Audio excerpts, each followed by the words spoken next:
What is up, Pistol Nation?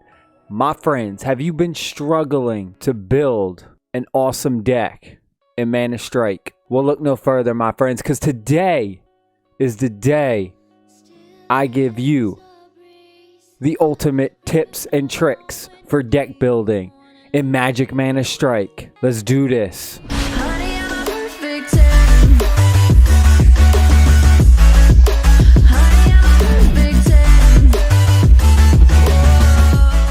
What is up, Pistol Nation, my friends? Today we are going all about deck building skills. We hit 1,000 subscribers and that was huge. I've been working towards that for a while now.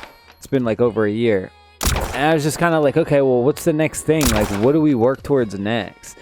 The way YouTube is set up, they kind of don't really give you anything to really work towards after 1,000. Our next stop is 100,000.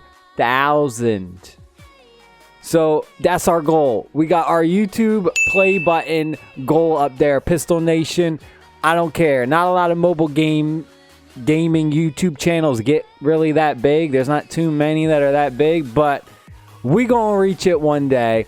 So we deserve a play button. We deserve a YouTube play button. We gonna get there. So if you're new to the channel, hit that subscribe button. Help us get that YouTube play button, because the Pistol Nation, we all deserve it.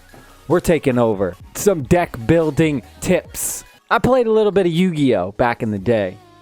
Played a lot of Yu-Gi-Oh. And while I was playing, I learned some things. I'm basically just trying to take what I learned from Yu-Gi-Oh and slightly bring it into this card game. Now it's going to be a little bit different, but from what I have come up with in this game, I want to say there's 3 different types of cards. We have our starter cards. You have your reactive cards. And then finally we have our combo cards. A starter card is basically a card that you want to have in your opening hand. So we have 1, 2, 3, 4, 5, 6, 7 cards in your deck. When you first start the game out, you will draw 4 cards. So out of those 4 cards that you draw, you want at least one of those cards to be a starter card. You don't want to be left with all reactive cards or like a combo card that you don't have the other combo piece to. And like, it's very important that you get a decent opening hand.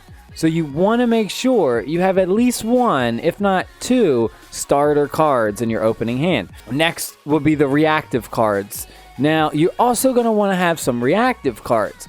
But unlike the starter cards, the reactive cards, you don't necessarily need them in your opening hand. You know, you want to still have some. You want to get at least 1 or 2. I mean, you're getting 4 cards in your opening hand, and ideally you want to have at least 2 starter cards. I feel like if you're going to, you know, in your starting hand, the game just starts out, you want to have at least 2. You can get away with 1, but you want to have at least 2. And then those other 2 cards can be reactive cards or a 2-card combo. So, and then the third type would be the combo cards, where they're strictly combo cards. And alone, if you were to play this card like alone, it's complete trash, and you're really just wasting your mana. The more benefits come from using it paired with another card, right? Like, you're gonna need to use this card with another card in order to get its maximum value. So let's go over some starter cards. So what is a starter card? Starter card could be a building. This is one of the easiest ones to just give an example of. Would be a building. I'm not saying you need to have a building in your deck. This is just an example. I'm giving you examples right now of some starter cards. So buildings are starter cards. Basically, you want to have them in your beginning opening hand, and you just place them down when you have your, max 10 mana and you can't generate anymore. And that's it. And you put it down, and it's a good starter card, and then you'll draw another card. They're good because they let you kind of see what your opponent is going to do. It gives you that chance to set up a strategy, and it's just a defense. So like the Howling Golem, for colorless. Or let's go to green. If you got the I'm gonna call him the behemoth. You got this behemoth guy. He's another good starter card. So basically, they're just really big tanks, and they do not do any damage to regular troops, right? They go straight for the towers. They don't mess with the troops. They do no damage to the troops. They only do damage to the towers. Another example would be this guy. Is it this one? The Hell Rider. Melee attacks buildings only. Jumps right to it. And then he does do some AoE damage and stun. So he does he can affect some troops around him. But he is a starter card. So basically is what you want to do with these kind of types of starter cards is you want to drop them all the way in the back. I'm going to just run this real quick. You want to drop the starter cards all the way in the back, so that way you can generate more mana and get a big push. So like it's a starter card. Now let's see what we have in our opening hand. So we have, he's pretty good. The Goblin is also a really good starter card. So you can drop the Goblin because he's just going to do damage on the tower. He does not do any damage to this, right? So if we were to go and we wanted to drop him down here, so like this would be a starter card, but then we want to pair him with something else. So any troop that would just do damage pretty much. But you want to have a starter card. So we had 2 starter cards in our opening hand, and then we could drop this, so we still have some more starter cards. The starter cards are very, very good because you want to be able to do something in your opening hand where you get value out of it. You don't want to just have nothing. That's why the Goblin Artillery is a very good starter card. Buildings they're okay. They're not too bad. They're good starter cards. The Hell Rider or something that goes right for a tower is also a very good starter card. Like the Ninja is also another good starter card. But you want to make sure you have some starter cards in your deck. The next one we're going to go is into what I like to call reactive cards. Reactive types of cards. Now these are strictly cards that interact with your opponent's, monsters, troops, whatever you want to call them. They do not net you any real value as a starter card. You don't want to play these at the beginning of the game and just like throw them out there. Whereas the starter cards, you can just put them out there, you can throw them in the back, and they do different things, and it'll generate a big push for your troops. So you can pair them with other troops. The reactive cards, though, you only get value if they're going to do something against your opponent. So say your opponent drops a big horde of troops, or doesn't even need to be a big horde of troops, but your opponent drops some troops, right? Something like the Vexing Devil would be a reactive card. So what they do is they run to the enemy to self-destruct, inflicting massive damage to surrounding enemy units. The only way you want to get maximum value from this is if you're going up against other troops, like your opponent's troops. If you just drop these as like a starter card, they're just going to run to the tower, and the tower is just going to kill them. Depending on the level, depending on what level you have them, they might not even make it to the tower.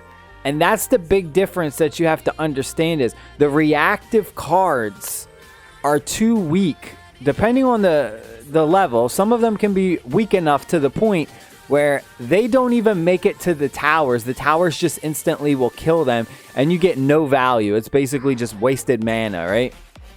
Whereas a starter card can at least make it to the tower and can put some damage out and generate you some value. But the reactive cards are strictly to react to your opponent's push. And what you want to do is you want to pair it up with, this is going to cost me 2 mana.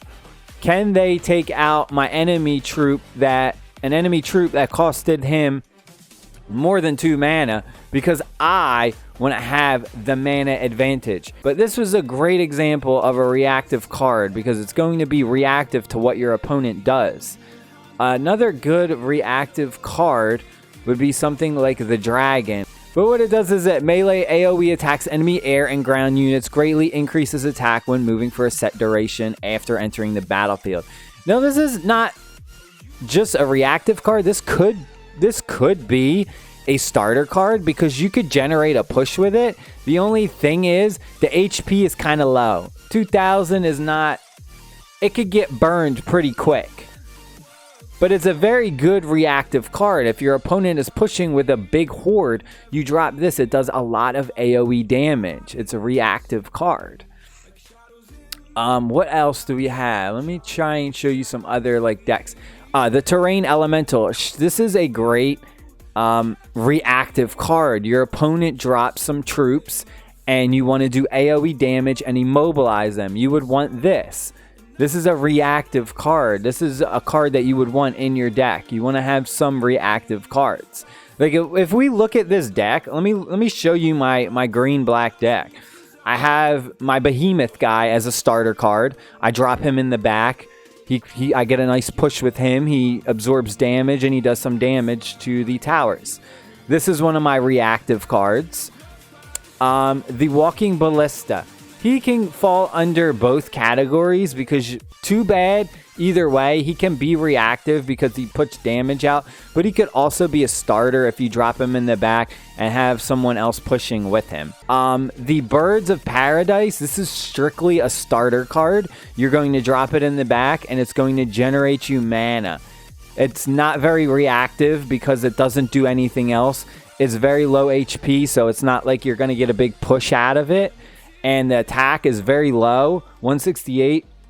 It's not really going to put out a lot of damage. This is a starter card that you want to just drop in the back and let it just take as long as it can to generate more mana. But you can also pair this up and say this is like a combo card if you paired it up with, say, the Behemoth guy and you dropped him and then dropped him in the back to protect him. The Beetles, these are a reactive card if your opponent has a big boy on the ground and you want to take him out and swarm him.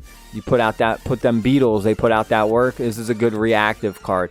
Not good starter card. If you just drop Beetles at the beginning of the match, just randomly, they're not even gonna do anything to the tower. The tower is gonna kill all 3 Beetles before they get like maybe one. They might get one shot off, depending on the level they're at.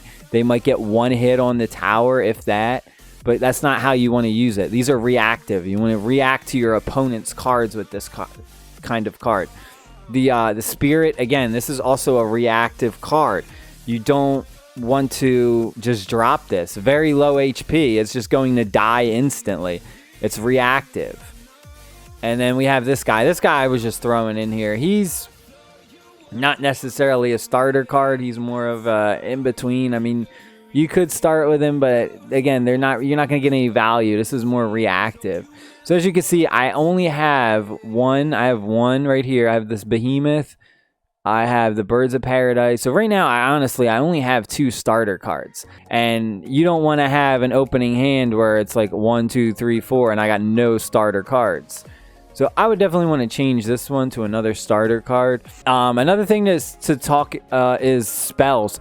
Almost every spell in the game is strictly a reactive card because you're reacting to your opponent. I'm going to teach you guys the difference. A starter card does not need to interact with your opponent for you to get value from it. A reactive card, you have to react. It has to react to your opponent's play in order for you to get value from it. Because the combo cards can go into either category. The combo cards can be starter cards. Like you could start off with a combo, or you can retaliate with a combo. You know what I mean? So something like the Demon, right? The Reaver Demon. He's a combo card. He's like the best example for a combo card because you don't really want to just summon him. If you just summon him, nothing's really gonna happen. He's not gonna be that strong at just level 1. Like. You want to get sacrifices. So like he would be paired up with you would pair him up with a combo card. So then you would have to take into consideration and look, okay, well, what else could be a combo card for him? So the Beetles act as 2 different cards. They act as reactive cards to my opponent, but they also act as a combo card for my Demon. So you have to look. You have to break it down into like another thing. Same thing with these like skeletons. They could be reactive to swarm your opponent, And then they can also serve a purpose as a combo card to combo with the demon. So that way you get two values out of it. Because if you have the demon in your hand, you want to also have one of its combo pieces with it. You don't want to have the demon in your hand and then you got like say this is your opening hand. A behemoth, the elemental, this guy, and the demon. Like, what the hell do you do with this? Like, you know, you would just drop him first. At least you got a starter card, so that's okay. But if you didn't have him and you had something else that didn't combo well, you'd be kind of screwed. And it'd be like, okay, well, I'm going to have to drop him as my starter, or I'd have to drop him as my starter, and it's like crap. Like, you don't want to really do that. You just wasted 5 mana, and, you know, your opponent sees that, and they're like, okay, well, what should I play to counter that? But I will see y'all in the next video. I love y'all. Stay happy, stay safe, and stay positive. Valentine's Day is coming up.